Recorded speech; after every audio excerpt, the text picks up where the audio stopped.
ఏమైంది? ఏమోనండి, నాకు అదే అర్థం కావడం లేదు. ఏదో అరుపు వినిపించింది.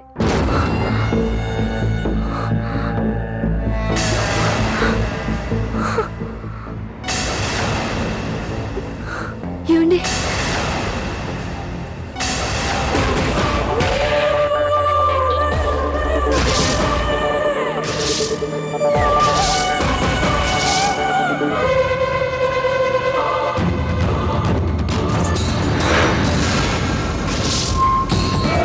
రేఖ,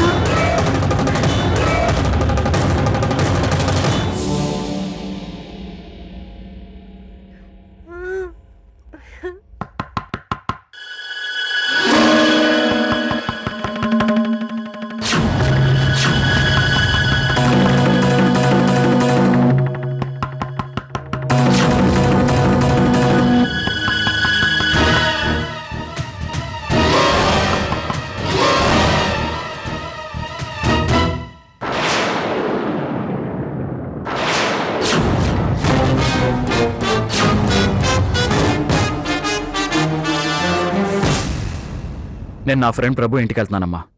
ఈ పూట రాను.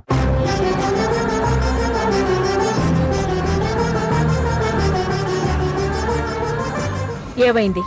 ఏమో అత్తయ్య గారు, రేఖ ఎప్పుడు ఈ రూమ్లోకి వచ్చిందో నాకు తెలీదు.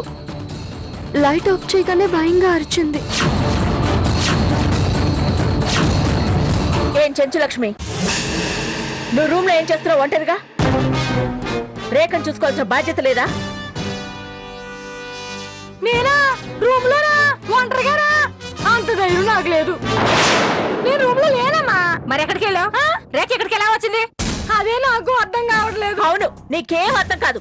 బావురు కప్పల నోరేసుకుని అరవడం తప్ప రేఖని దగ్గరుండి చూసుకో. అసలు నువ్వేం చేస్తున్నావని? ముప్పొద్దుల మెక్కడం తప్ప పనులు చేయడానికి పనోళ్ళున్నారు.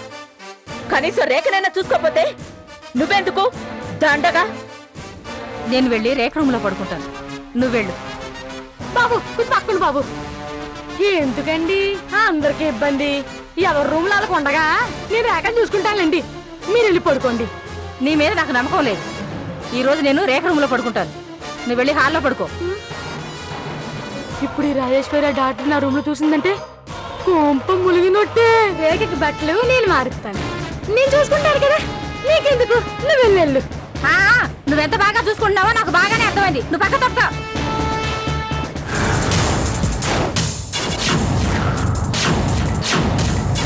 అక్క,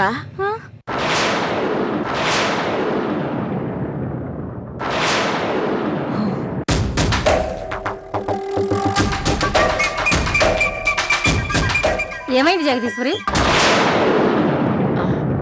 అది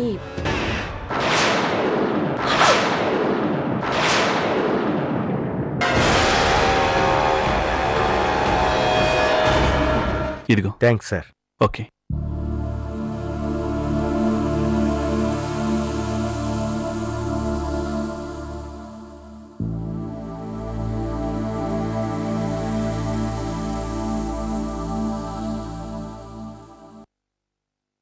కార్తికేయ గారు, చెప్పా పెట్టకుండా మీ ఇంట్లోంచి వెళ్ళిపోయినందుకు నన్ను క్షమించండి.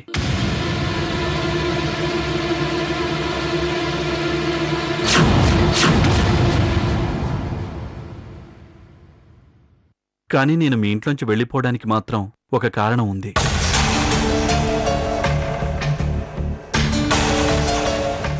ఆ కారణం ఎవరో కాదు, మీ మరదలు లేఖ.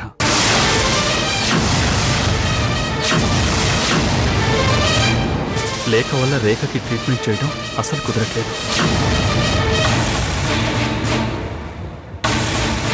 ప్రతిసారి తను ఏదో రకంగా అడ్డుపడుతూనే ఉంది.